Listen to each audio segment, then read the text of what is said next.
In this video, we're going to discuss length and angle. We're going to get into some good geometry stuff in this video.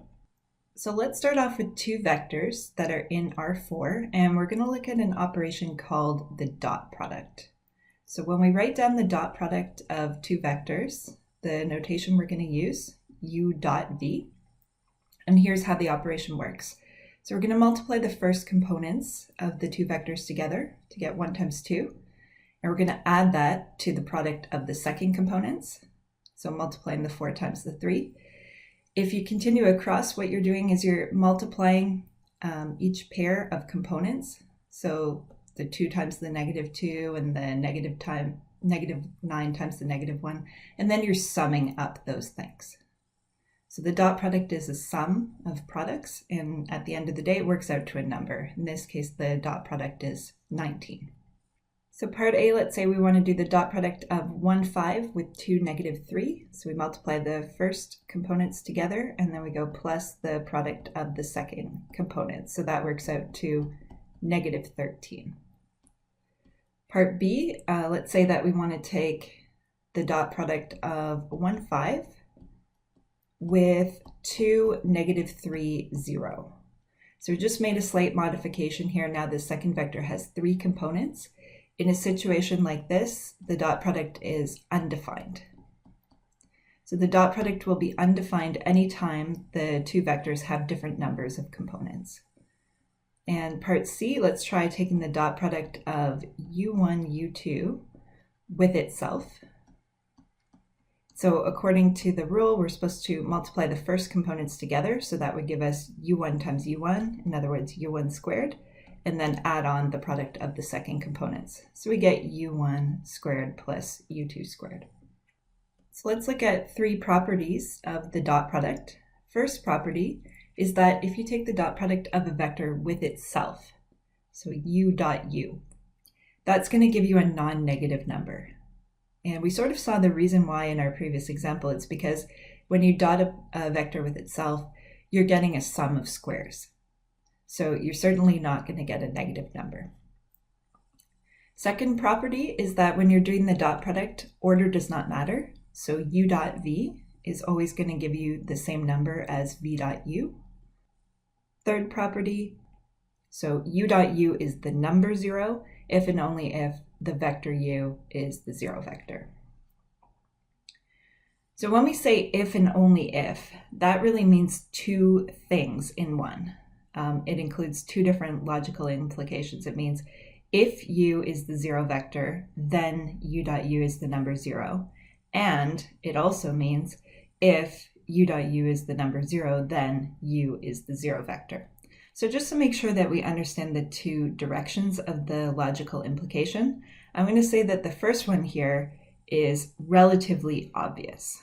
So that says if you start with u being the 0 vector, and then you do the computation and you calculate u dot u, that equals 0. Let's say that's relatively obvious. The implication in the other direction is less obvious. So this one says, if someone tells you that u dot u is the number 0, then with a bit of work, you could show that the vector u has to be the 0 vector. But just from the point of view of understanding the logical implication, this logical implication is less obvious and the top one is more obvious. And I break that down just to illustrate that anytime we have one of these if and only if statements like this, it really means that you're getting 2 different logical implications in one. So in this example, we're going to see how to simplify some expressions when there's a dot product involved. What we have here is a sum of 2 vectors, and then that's being dotted with a sum of 2 other vectors.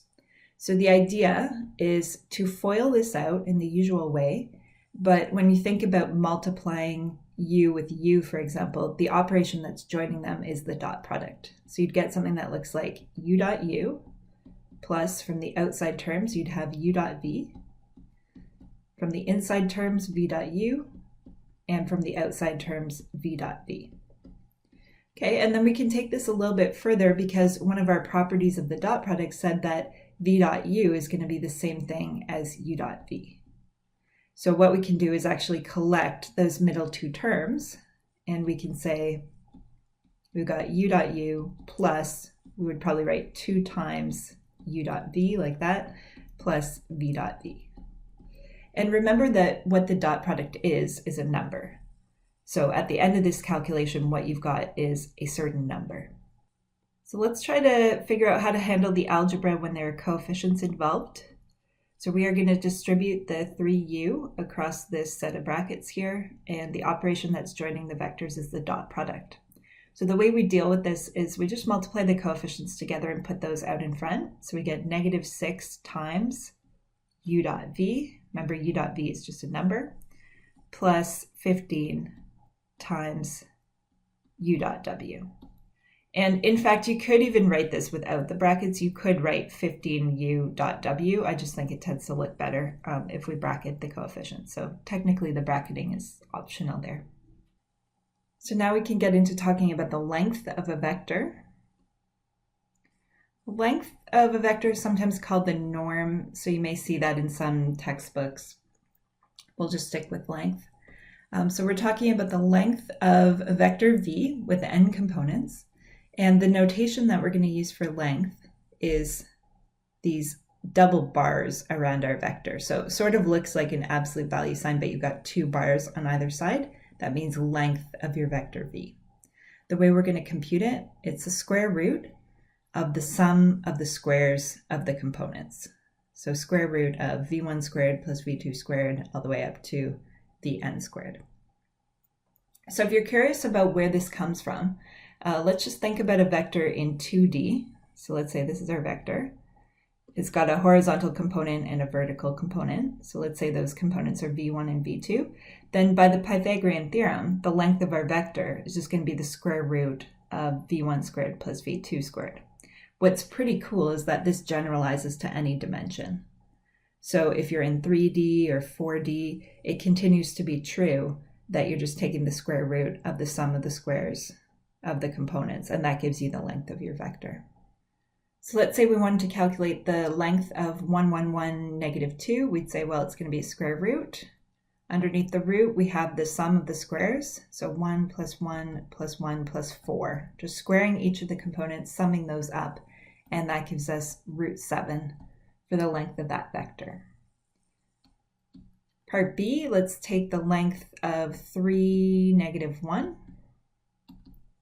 So according to our length formula, that's going to be the square root of 9 plus 1, in other words, root 10.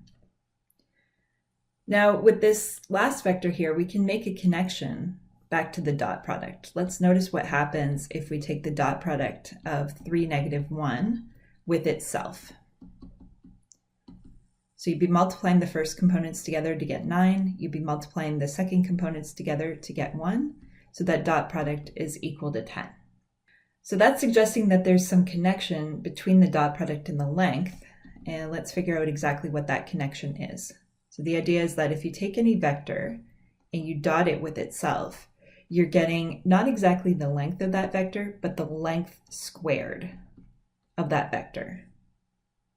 So if you square the length, you're just getting a sum of squares of the components, and that's exactly the same thing that the dot product gives you. So the dot product or the length squared both give you sum of squares of the components. So this would be true for any v in any number of dimensions. So we'll just say for any v in Rn. So let's take a vector v, which has 3 components. We'll call them v1, v2, v3, and we are going to simplify the length of -3v. So we'll start with what we're trying to calculate here, the length of -3v. If we write -3v specifically, that just means multiply -3 by each of our components. So our components are -3v1, -3v2, -3v3. And what does it mean to take the length? Well, we're going to do a square root, and we're going to square each of the components and sum those up. So when you square -3v, you get 9, or square -3v1, you get 9v1 squared. We're going to add that to 9v2 squared plus 9v3 squared. So then we could say, well, each of these terms have a 9 in them. So we could do some factoring under the root, just factor out the 9. That would leave us with v1 squared plus v2 squared plus v3 squared. And now we can pass the square root to each of these factors. So that'd be like root 9 times square root of v1 squared plus v2 squared plus v3 squared. And then each of these factors can be written a little bit more nicely. So root 9 is 3. And a better way to write the square root of the sum of the squares, well, that's just the length of the vector v. So let's notice what happened here. We started with the length of negative 3v, and what we concluded is that that's 3 times the length of v. So geometrically, that's like saying, let's say this is our vector v here. What we were doing was trying to calculate what is the length of negative 3v, and of course the answer is going to be, well, it's going to be 3 times the length of v. So hopefully geometrically that makes sense. And what that allows us to do is come up with a general fact. We could say, well, anytime you're calculating the length of a vector times some constant, it's sort of going to be the constant times that vector, but we have to be a little bit careful. If that constant were negative, the proper thing to say would be actually absolute value of c times the length of v. So that's how the fact works in general, and that would work for any number of dimensions. So we would say for vector v in Rn, just to emphasize, you can do that with any vector of any dimension. So let's take a look at a couple of definitions. A unit vector has length 1, and to normalize a vector means find a unit vector in the same direction. So let's draw a picture here. Let's say we've got vector v that is not 1 unit long. To normalize this vector, what we're trying to do is just scale it down so that it is 1 unit long. And so we might call this one u, so that it now has length 1.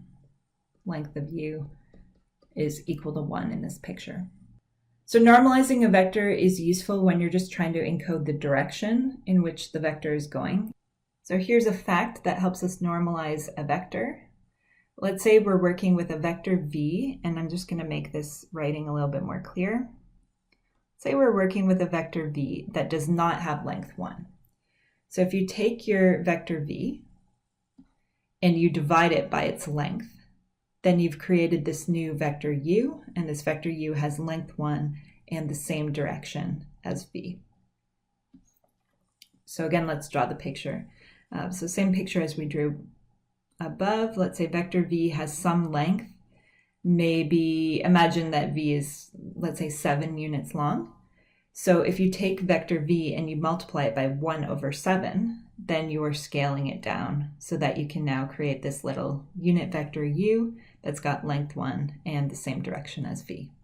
So let's normalize the vector v, which is 4, negative 2, 1.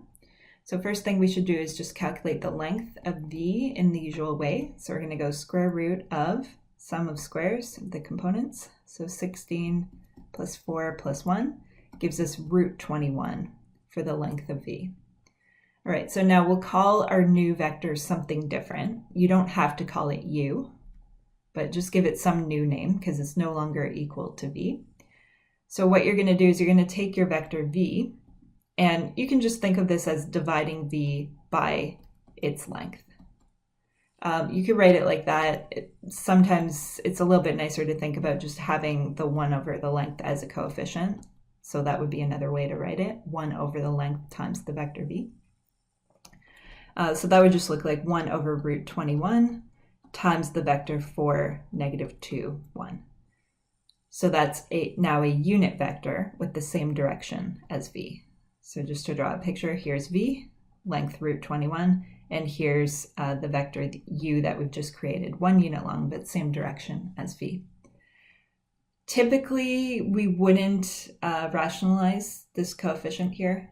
A lot of the time, if we're doing some further calculation, it's best just to leave that in a simple form. So we'll get used to having roots in the denominator often, especially if there's a follow-up calculation. So now we're going to talk about the distance between two vectors a and b. in notation, we'll write d a comma b. And the way we're going to calculate that, that's the length of a minus b. So let's just draw a picture to understand what distance is. So imagine that you have two vectors that are positioned tail to tail. Let's say this is vector A, and let's say that's vector B. So the definition of what distance is just the distance between the tips of the two vectors. So that's your distance between A and B. Okay, so to think about what the formula should be for the distance, well, you could imagine a vector that's running this way between these two vectors. And let's think about our geometry and figure out what that vector would be. So that would be going backwards along B and forwards along A. We would call that the vector A minus B. And so to get the distance, you're just taking the length of that vector. Now, you could equally well imagine your vector running the other way. So there would be no problem with running the vector backwards this way. That would then be the vector B minus A. And so you could equally well say that the distance between two vectors is the length of B minus A. Doesn't matter which one you choose. So let's do a quick example just to illustrate that. If we wanted to find the distance between these two given vectors here, A and B, first thing we would do is calculate A minus B. So that would give us -1, 5. And then we would say the distance between A and B is just the length of this vector that we've just calculated, and that would be root 26. So that's how distance calculation works. Okay, let's look at one more geometry fact here. This is going to be called the triangle inequality. So before we even look at the statement of the triangle inequality, let's just draw a picture and see if we can sort of conclude it before looking at the formula. So imagine that you've got two vectors positioned tip to tail. I'm going to draw them in a different orientation for this picture. Let's say U's going this way, and let's say maybe V's going that way. So add them together and you produce U plus V. So you've now created a triangle. Okay, what the triangle inequality says is that if you look at the length of the new vector, the U plus V vector, this length is going to be no longer than the sum of the other two lengths. So let's read through the triangle inequality. Length of U plus V is going to be less than or equal to the sum of the other two lengths. And that would be true for all vectors U and V in any number of dimensions. Okay, so the way I think about this is, imagine this right here. This is school, let's say. And imagine this right here is home. And let's imagine this is the grocery store. It's always going to take at least as long to do a detour. But there are situations where you could have equality. So imagine you were lucky enough to have a grocery store directly on your route home from school. Then you could have a scenario where that's vector U, that's vector V, and then the length of U plus V would be exactly equal to the length of U plus the length of V. So one of the reasons why I point out the triangle inequality is just to really show the importance of learning geometrically. I mean, I would really try to never memorize a formula like this, and I would always just try to boil it down to a picture. So now let's define the angle between two vectors. We'll call the angle theta. Let's say the angle between two vectors is defined to be somewhere between 0 and 180 degrees. So this is important, that you never need to talk about an angle bigger than 180 degrees, because however you have your two vectors positioned in space, let's say they're positioned like this, there's always a smaller angle between them and a bigger angle between them. And we're just going to define the angle to be the smaller of the two angles. In the extreme case, you could have vectors that are at exactly 180 degrees in both directions. Fine, then we'd say the angle is 180 degrees. You could have the two vectors pointing in exactly the same direction, in which case we'd say the angle between them is 0. So here is the big fact that's going to help us calculate angle between two vectors. We've seen the dot product operation, so we know how to calculate the dot product. And now we're going to talk about geometrically, what does that dot product represent? Well, it's the length of u times the length of v times cos theta, where theta is the angle between the two vectors. What's super interesting is that the dot product actually gives us some information about the lengths of the two vectors and the angle between them. So I'm going to draw a picture just to sort of give you a bit of insight as to what this dot product is doing. So let's say we've got vectors u and v here, and we've got an angle between them that's somewhere between 0 and 90 degrees, let's say, just for the sake of making this picture. So let's think about what this thing is. Length of v times cos theta. Well, if you were to imagine drawing a little right triangle, where you can think about the vertical and horizontal components of v, the length of v cos theta is giving you this length here. So what the dot product is doing, it's calculating the length of this component and multiplying it with the length of u. That's what the dot product is. So it gives you some information about the lengths of the vectors and also some information about the angle between the two vectors. Now, if your vectors are sitting at an angle more than 90 degrees, so something like this, then our picture is not going to work out quite as nicely. But the main thing to take away from this is that now cos theta is going to be negative. So a negative dot product tells us that we've got an angle bigger than 90 degrees. So dot product is negative in this situation, positive in the top situation. And we'll talk a bit more about this a bit later on in this video. So I just wanted to make a few comments about that formula that we wrote down before we apply it. I'm going to write down the formula at the top of the screen here. So it was u dot v is equal to length of u times length of v times cos theta. And that applies for two vectors in any number of dimensions. So as long as they have the same dimension, you can use this formula. So 3 comments here. First comment, in 4 dimensions and higher, this is a definition of theta. So what that means is that when you're in 4D, you don't actually have a geometric understanding of what angle is. We can't define angle in an intuitive geometric way. It's actually defined through algebra. We just say, what does angle mean in, say, 5D? It means this. It means whatever theta satisfies this equation is defined to be the angle between the vectors. So this is sort of showing the power of algebra and illustrating why geometry has its limitations sometimes.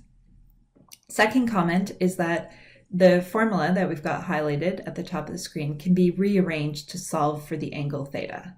Okay, well now I don't necessarily memorize how this can be rearranged. I usually just rearrange it if I need to. So we'll do an example like that in a minute. And then third comment is that if you take the dot product of 2 vectors and you divide that dot product by the product of the lengths, you are always getting a number somewhere between -1 and 1. There's actually a certain inequality called the Cauchy-Schwarz inequality that guarantees that. I'm not going to go into details around that, but I'll just say this is true for all vectors u and v in any number of dimensions. And the reason why we care about that is because that means that the angle theta is always defined. So you'll never run into a situation where this quantity here, let's circle it, where this quantity is, say, bigger than 1, and then you'd be taking arc cos of something bigger than 1 and theta would not be defined. You never run into that situation. So that's pretty cool. No matter how you choose your 2 vectors, no matter what number of dimensions you're in, you can always make sense of the angle between the 2 vectors. Let's find the angle between these 2 vectors, u and v. So first thing I would do is just break out that formula that says u dot v is equal to the product of the 2 lengths times cos theta, where theta is the angle between the 2 vectors. So if we calculate the dot product here, it would be 2 minus 12 is -10. Length of u is root 17. Length of v is root 13. And that leaves us with this cos theta here. So we're going to go through and solve for theta. So we'd have -10 over root 17 root 13 equals cos theta. And then we can apply arc cos to both sides to solve for theta. So theta is going to be arccos of -10 divided by root 17, root 13. And just a caution from a calculator point of view, for most calculators, when you're dividing by a product, you're going to want brackets around that denominator just to make sure your calculator doesn't have an order of operations issue. So while we wouldn't write those brackets mathematically, you would need them when you type into your calculator. So you can check on your calculator, you should get an angle about 132 degrees. Now let's talk a bit more about the sign of the dot product. We touched on this a little bit earlier, but let's talk in more detail. So imagine first situation where you've got your two vectors positioned with an acute angle between them. So the angle between them somewhere between 0 and 90 degrees, and that would include the situation where they're pointing in exactly the same direction. Well, cos theta is positive for these angles, and therefore the dot product is going to be positive. So a positive dot product tells us that our angle is somewhere between 0 and 90 degrees, could be 0 degrees, but would be strictly less than 90 degrees. Now, in the special case where the vectors are exactly perpendicular to each other, our angle is 90 degrees, cos of 90 degrees is 0.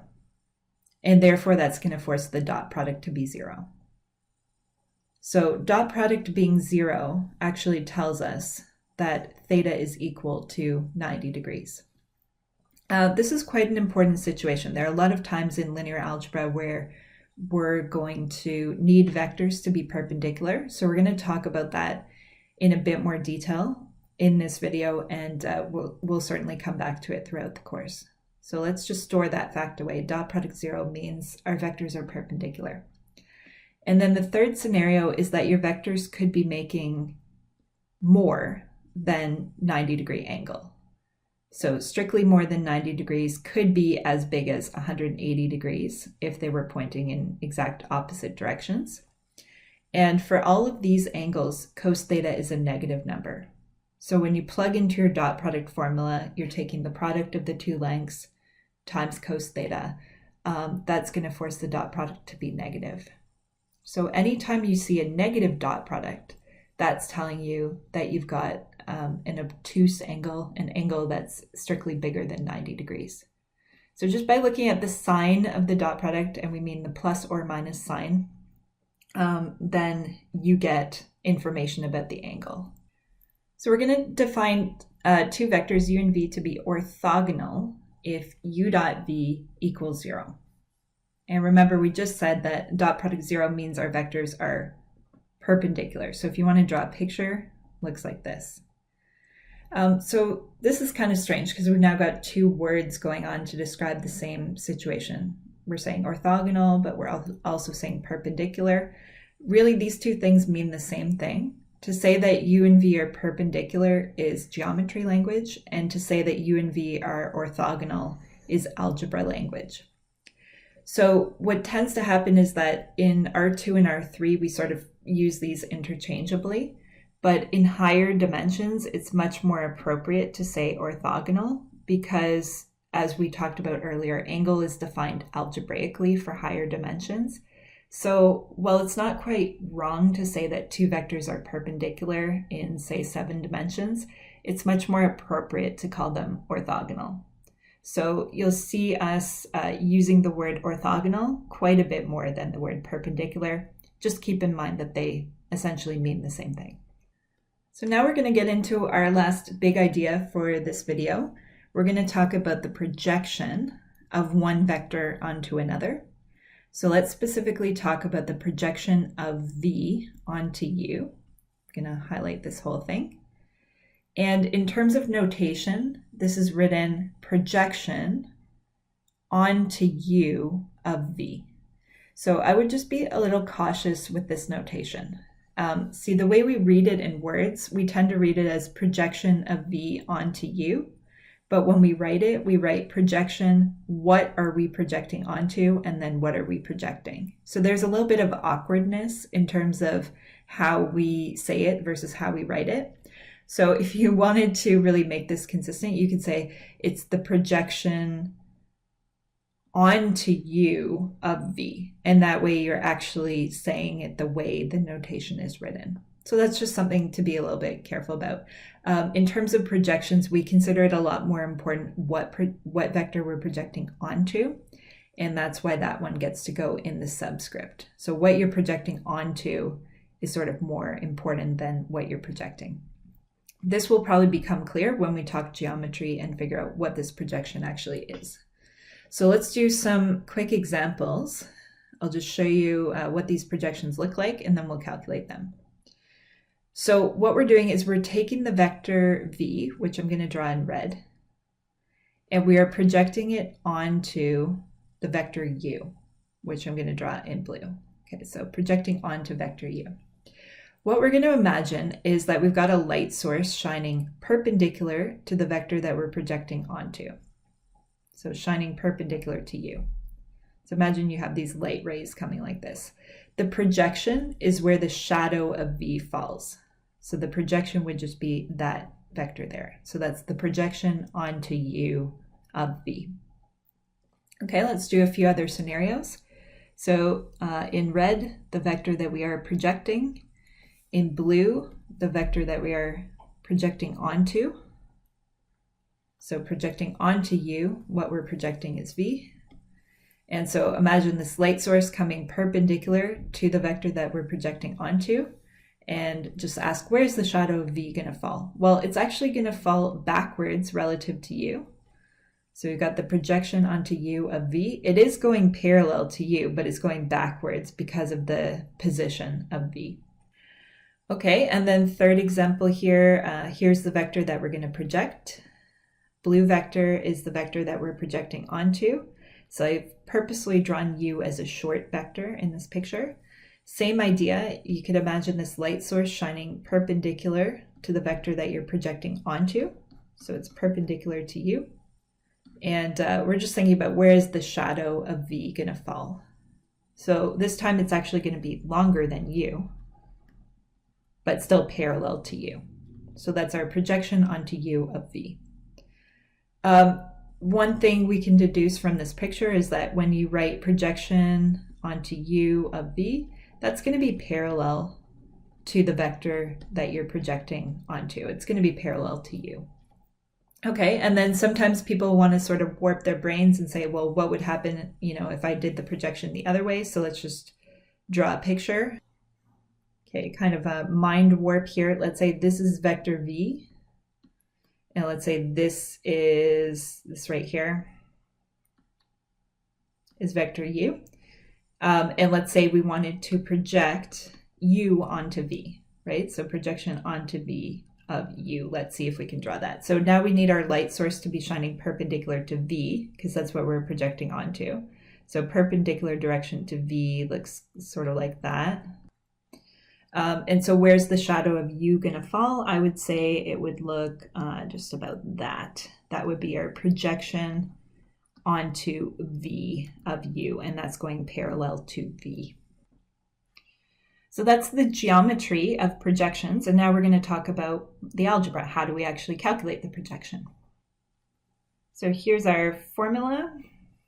If you want to project v onto u, or if we read it the safe way, projection onto u of v, what we're doing, calculate the dot product of the two vectors, divide by length squared of what you're projecting onto, and then multiply by what you're projecting onto. So a couple of comments about this formula. Almost everything involves the vector that we're projecting onto. So u is quite a bit more important in this formula than v. In the denominator, you have length squared of what you're projecting onto. You're multiplying that by the vector that you're projecting onto. And then the other comment I would make is that this stuff here is just a number. Dot product is a number, length squared is a number. So you can think of the projection onto u of v as just sort of figuring out, okay, how far along u am I going? You could be going a certain distance backwards along u or forwards along u, but we know that the projection is parallel to u. So we are going to find the projection onto u of v for the two given vectors. So what we need to do is write down our projection formula. Okay, so projection formula, you're taking the dot product of the two vectors, and then everything else is about what you're projecting onto. You got length squared of what you're projecting onto, and that's multiplied by what you're projecting onto. So the dot product of these two vectors is 7. Length squared of u, that's just the sum of the squares of the components, so that's 5. And that gets multiplied by the vector u. So you could just leave your answer like this. Normally I just leave the coefficient out in front of the vector. So if you want, we could draw just a quick picture to illustrate this.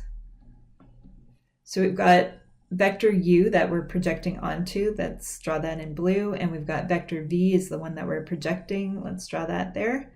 And so you've got this light source shining perpendicular to u. So that's sort of like maybe this direction here, asking where is the shadow of v going to fall? Maybe about there. So this bigger red vector is our projection onto u of v. Sure enough, that's a bit longer than the original vector u, which is in blue. It's about 7/5. It is exactly 7/5 as long as the original vector. So here's a fact that sort of motivates why we want to talk about projections.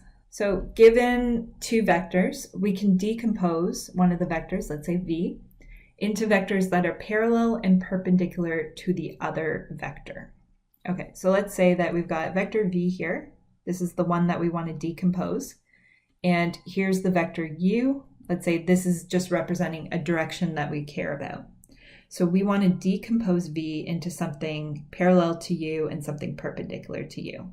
So we can probably visualize what that's going to look like. So our parallel direction would look like this, our perpendicular direction would look like that, and we've decomposed that vector v. Now keep in mind that vector u isn't necessarily going to be going horizontally. U could be sort of tilted in any direction in space. So projections are the quickest way to figure out what that decomposition is going to look like. Now, if we figure out what we would actually need to calculate, well, the component that goes parallel to u is just coming from the projection. We're just asking how far do we need to go along u so that we can then travel in a perpendicular direction.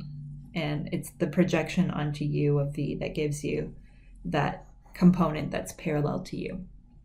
Okay, and then once we have that, we could just sort of think, what would this vector then have to be? Well, it would have to be something so that when we add it to the projection, we get v. So it would have to be v minus the projection onto u of v, so that when we add this projection to this thing, we are just creating the vector v. So typically, I don't necessarily memorize this highlighted one here. You can just figure it out from the geometry. The main thing to realize is that the component that goes parallel is just coming from the projection. So here we have two vectors, u and v, and we want to find two new vectors. We'll call them a and b, so that v is the sum of a and b, so that a is parallel to u, and so that b is perpendicular to u. So we want all three things to be true at the same time. Okay, so let's just draw a picture, not even keeping in mind coordinate axes right now, but just imagine that you have any two vectors, u and v, just for the sake of discussion. And let's try to figure out what we're doing. So we're trying to write v as a sum of things. One of the things should be parallel to u.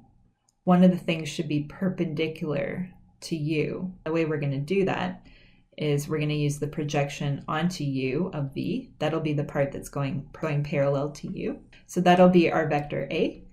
And then the vector b will just be this other vector, which we'll figure out when the time comes. It's going to be v minus the projection. So that's sort of the intuition that we want to have. If you wanted to draw a detailed sketch, we could also do that. So if you were to draw a super accurate sketch, you could probably even figure out the answer based on the picture. But we will, of course, work through the algebra. So 4, 2 sitting like that, 1, 1 sitting like that. So to my eye, it would look sort of more like that. So we're trying to find these two black vectors in the picture. So we would say, well, the vector A that is going to be parallel to u, that is going to be the projection onto u of v. So let's calculate that. That's going to be u dot v divided by the length squared of u in the direction of u. And I think I'll write u and v on the side just so we don't have to scroll too much. So u is the vector 1, 1, whereas v is the vector 4, 2. Okay, so doing our calculation, our dot product is going to look like 6. Length squared of u is 2, and that's going in the direction u, which is 1, 1. Okay, so let's call that 3 times 1, 1, multiplying through by 3, so 3, 3. Okay, then let's figure out b. So if we had not already drawn a sketch, then now would be a good time to draw a sketch. So what we're now trying to find is this vector b here. So label everything in this sketch. Here's v, here's a, here's b. So the easiest way to find b, I think, is to say, well, we want v to equal a plus b. So if we go v minus a, that's going to give us the most direct way to find b. So v is 4, 2, and we're going to subtract off 3, 3. And that gives us b, which is 1, negative 1. So there are our two vectors. Question is done. A is 3, 3, b is 1, negative 1. And we can look back at our original sketch where we actually had our coordinate system on here and see if that makes sense. So 3, 3 for the vector that's going parallel to you, 1, negative 1 for the one that's going perpendicular to you. And yep, that looks great. We have decomposed our vector v, which is the blue vector here, into something parallel to the red vector plus something perpendicular to the red vector. So that's one of the main uses of projections. So we've talked about the dot product, and we've seen a lot of useful geometry calculations like length, angle, and projections. Thanks for watching.